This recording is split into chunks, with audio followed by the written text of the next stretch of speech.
Sejarah KSSM Tingkatan 4 Bab 10 Pemasyuran Kemerdekaan bersama Cikgu Anida. Assalamualaikum dan selamat sejahtera semua murid. Cikgu harap semua berada dalam keadaan sihat untuk kita meneruskan pembelajaran kita pada hari ini. Tajuk kita pada hari ini ialah 10.1 Pengertian Kemerdekaan, 10.2 Persediaan menyambut pemasyuran kemerdekaan negara. Pada akhir pembelajaran, murid dapat menerangkan pengertian kemerdekaan dari pandangan tokoh luar dan tempatan. Kedua, menerangkan kesediaan menyambut pemasyuran kemerdekaan. Ketiga, menjelaskan kepentingan mengekalkan kedaulatan negara. Baiklah murid-murid, lihat tajuk 10.1 Pengertian Kemerdekaan. Kemerdekaan negara pada 31 Ogos 1957 bersamaan dengan 5 Safar 1377 Hijrah merupakan peristiwa yang penuh pengertian bagi negara kita. Merdeka membawa maksud bebas daripada sebarang cengkaman kuasa asing. Merdeka juga bererti bebas menentukan pemerintahan dan hala tuju negara.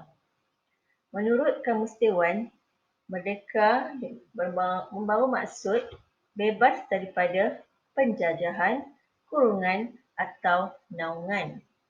Negara yang merdeka juga bermakna negara yang berdaulat, iaitu mempunyai kuasa tertinggi. Seterusnya, kita lihat pandangan tokoh-tokoh daripada negara luar. Menurut Syed Jamal al-Din al-Afghani, perjuangan bagi menghadapi penjajah hendaklah disertai semangat kebangsaan dan cinta akan tanah air yang merdeka, iaitu wataniyah. Beliau yakin rakyat perlu membebaskan diri daripada pencerobohan pihak luar dengan bersatu padu bagi mempertahankan maruah diri bangsa, agama dan negara. Menurut Rashid Rida pula, kedaulatan dan kekuatan sesebuah negara adalah untuk membebaskan diri daripada penjajah barat. Baginya, kedaulatan sesebuah negara adalah dengan menghidupkan sistem khalifah dan menghapuskan ikatan perkauman. Seterusnya, kita lihat tokoh yang ketiga, iaitu Mahatma Gandhi, pejuang tokoh kemerdekaan negara India.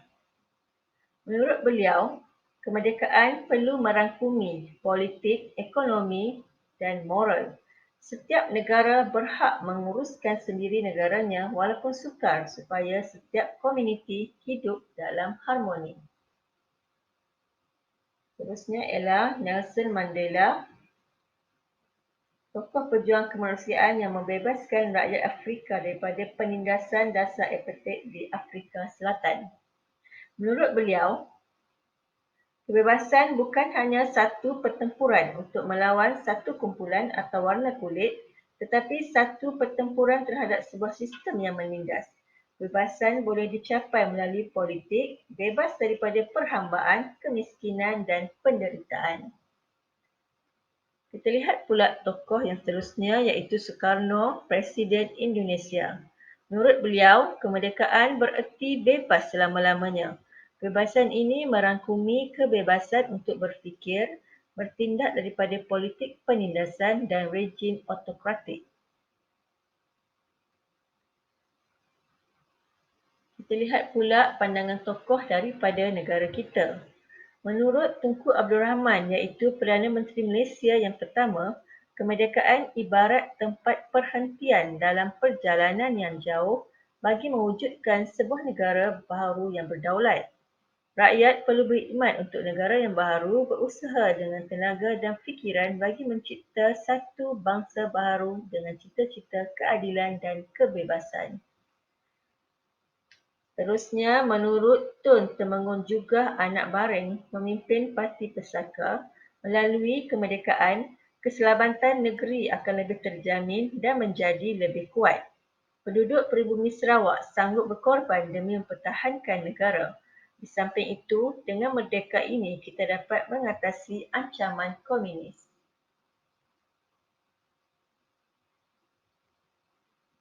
Menurut Tun Fuad Stephen, Ketua Menteri Sabah yang pertama, melalui kemerdekaan, keselamatan sosial Borneo Utara dan penduduk pribumi serta generasi selepasnya akan lebih terjamin. Usaha pembangunan yang pesat berlaku di Persekutuan Tanah Melayu mampu menaikkan semangat baharu masyarakat. Okay, kita lihat pandangan tokoh terakhir iaitu Tun Dr. Mahathir Mohamad. Okay, beliau menyatakan bahawa merdeka bukan sekadar bebas daripada cengkaman kuasa dan minda penjajah. Merdeka juga bermaksud menghayati semangat jiwa merdeka dengan menyayangi negara sepenuh hati dan sanggup berkorban untuk negara walau apa cara sekalipun. Kita dah lihat murid-murid pandangan tokoh daripada negara luar dan juga negara kita sendiri. Okay, secara ringkasnya kita boleh rumuskan bahawa kemerdekaan memberikan hak untuk rakyat menentukan sendiri bentuk atau hala tuju negara tanpa pengaruh luar. Penghayatan terhadap erti merdeka menuntut rakyat mengenali sejarah negara. Hal ini penting bagi kita untuk mengukuhkan jati diri terutama bagi mengisi kemerdekaan ini. Baiklah murid-murid, kita teruskan sesi pembelajaran kita dengan tajuk yang kedua iaitu 10.2 Persediaan menyambut pemasyuran kemerdekaan negara.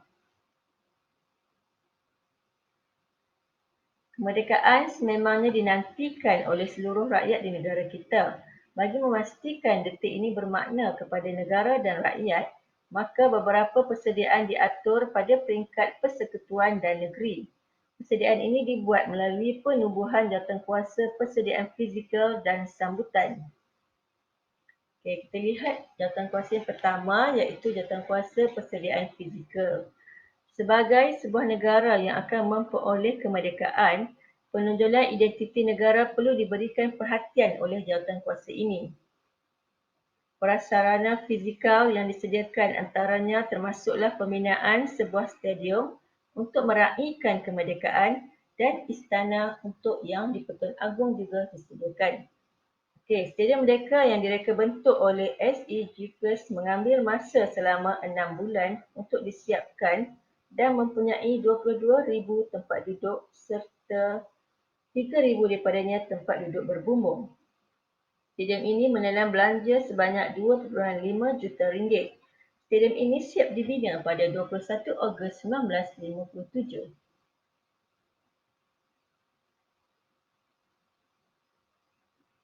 Seterusnya, lagu rasmi. Tunku Abdul Rahman mencadangkan sebuah lagu rasmi kebangsaan dicipta bagi diperdengarkan semasa upacara perisytiharan kemerdekaan pada 31 Ogos 1957. Sebuah jawatankuasa pemilihan lagu kebangsaan dibentuk dengan dipengerusikan oleh Tunku Abdul Rahman dan dibantu oleh Yaakob Abdul Latif iaitu pengarah Jabatan Penerangan. Lagu Negaraku dicipta sebagai lagu kebangsaan negara.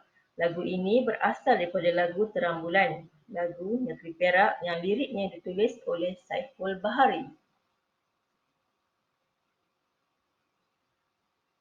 Seterusnya kita lihat bendera Persekutuan Tanah Melayu.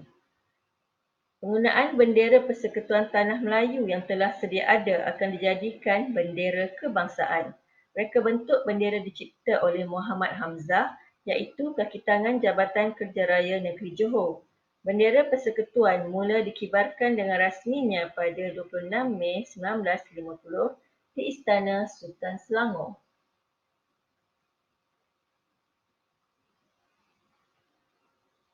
Kemudian, penggunaan Carta Negara telah diperkenankan oleh Raja-Raja Melayu pada 30 Mei 1957. Okay, kita lihat Carta Negara ini mempunyai bulan sabit dan bintang pecah 11, menunjukkan 11 buah negeri Melayu dan negeri-negeri Selat. Anak bulan dan bintang membawa maksud agama rasmi sebagai agama Islam sebagai agama rasmi negara ini. Kemudian 5 bilah keris iaitu 5 buah negeri-negeri Melayu tidak bersekutu. Kiri perisai ialah negeri Pulau Pinang, kanan perisai ialah negeri Melaka, tengah perisai iaitu warna hitam dan putih, negeri Pahang, merah kuning, negeri Selangor, merah hitam, negeri Sembilan, putih kuning, hitam, negeri Perak. Dua ekor harimau di kiri kanan perisai sebelah luar ialah penyokong perisai negeri-negeri Melayu bersekutu yang dahulu. Perisai dialas dengan cogolan kata Jawi iaitu bersekutu bertambah mutu. Warna kuning pada awan-awan merupakan warna diraja bagi duli-duli yang maha mulia raja-raja.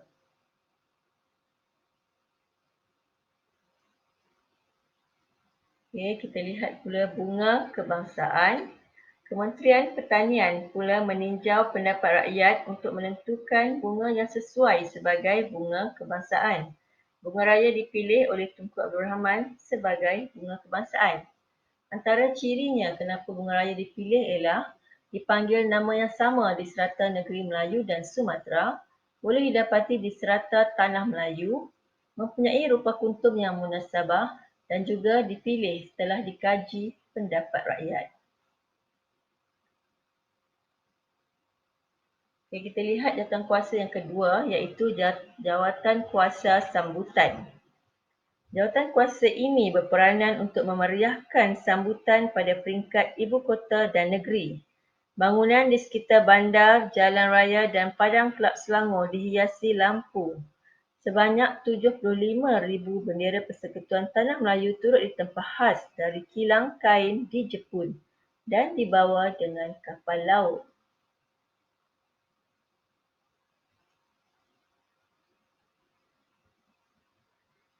Seterusnya kita lihat menteri dan pegawai tinggi kerajaan disediakan pakaian khas ilham Tunku Abdul Rahman sendiri.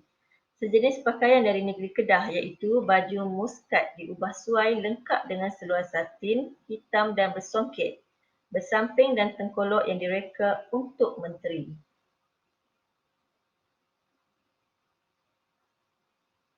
Kerajaan juga menganjurkan kursus khas berkaitan dengan protokol yang diikuti oleh sebanyak 300 orang pegawai kerajaan selama 3 hari.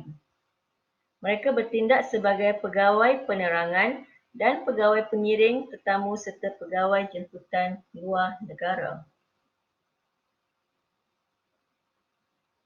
Selain itu, semua pegawai dan kaki tangan kerajaan diberikan gaji seminggu lebih awal untuk memberikan peluang menyambut kemerdekaan.